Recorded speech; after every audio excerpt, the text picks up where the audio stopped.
So hello everyone, it's me again, Daniel Uy, your vlogger, no?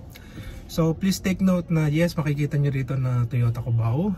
And we are here at Toyota Marikina. And would like to remind first everyone sa manonood dito is I am not connected within the two companies, okay? So isa po akong hamak na simpleng civilian. Di ba? So nandito tayo ngayon sa loob ng Toyota Hilux na Tamaraw. Okay, so nagulat ako sa laman nito. So this is the first generation nung makabagong Toyota Tamaraw. So this is the what do you call this? Is a Hilux FX. Okay, so ito yung Tamaraw FX na iikutan natin. So medyo nakakapanibago kasi from sa nakasanayan nating Toyota Tamaraw before, so ang ibang iba yung itsura nito compare sa itsura dati. So maninibago tayong lahat. So ano pang hinahantay natin? Ikutan na natin. So yung door handle niya kakaiba, nandito sa gilid. So medyo kakalikutin natin. Hood, sana hindi mabigat. Sana naka-hydraulic siya para hindi mabigat. So ito po yung Tamaraw FX. So ang presyo niya is 1,142,000 pesos. So sa mga ganito, sa tingin ko puro manual transmission lang tayo at wala tayong automatic. Pero alam ko, sa prices meron nakalagay na automatic transmission. Pero tignan natin yung 2.4 engine niya.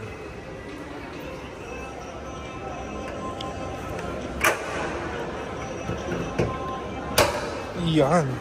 So laki ng makina niya. Oh.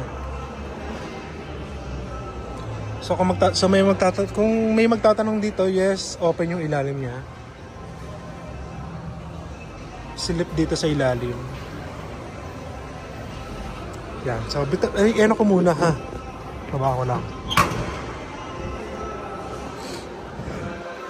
So, this unit, I think, and I believe, na pwedeng pang rough road. Especially the 4x4 version niya.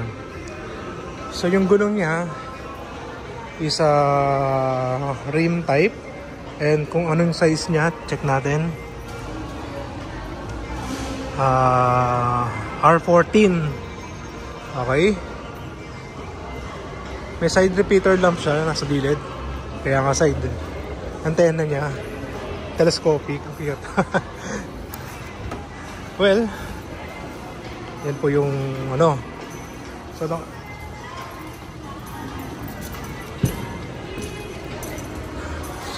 one thing to improve lang siguro, baka may mga ano dyan. Ito. Diikot siya. So for sure, maraming magre-recommend na dapat diikot siya. Kasi to, yung glove box natin walang cover. Pero naka-leather seat na siya rito. So once, 2-seater lang siya, driver tsaka passenger. So may mga lagayan ng gamit dito. Yan. So medyo sinisipon lang tayo. Ano gusto ko sa kanya, oh. Ayan. Ayos siya, magandang klase to. So sa tingin ko, dahil sa pagkakalabas ng unit na to, Tamaraw FX, yung ating Hilux J na Hilux FX na traditional natin, baka tanggalin na yun. Baka lang disclaimer lang. So here, so sa likod. So I would like to mention other competitive na to, the L300, no? Compare to L300, kung di ako nagkakamali, correct me, yung pa yung wrong nga, pwede nyo i-comment. 2.2 engine, tama ba? So this one is 2.4. And okay. Hindi na ako papasok sa loob. So bilan nyo na lang ng mating to. Kagaya rin naman ng ibang brand, walang mating yan. bakal kagad yung lapag niya. Okay. Pero sige, let's give it a try. Tignan natin kung ilan ang kasya rito.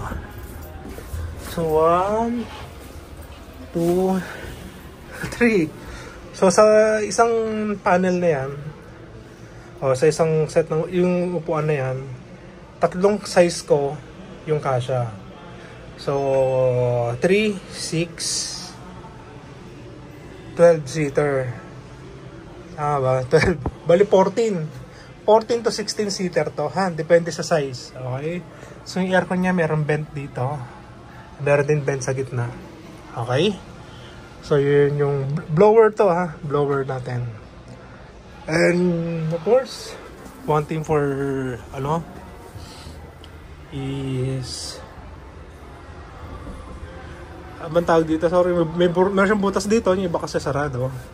Tagay ng Toyota Light SFX natin. So yan po, yung magiging itsura niya from here. Okay. So the usual car lang din to, sasakyan na ganyan ang itsura. Okay. So yan. Again, if you're planning to buy brand new Toyota cars, you may contact your local dealership kung sino yung pinakamalapit sa inyo. Or kung gusto nyo mag-inquire sa akin, yes, go ahead, mag-inquire kayo sa akin. Then, kung gusto nyo bumili, ibabato ko po kayo sa kaibigan kong marketing professional dito sa Toyota Cubao or Toyota Marikina, depende kung saan kayo malapit. Okay? So, napahinantay natin, inquire lang. So, see you in our next vlog. Bye!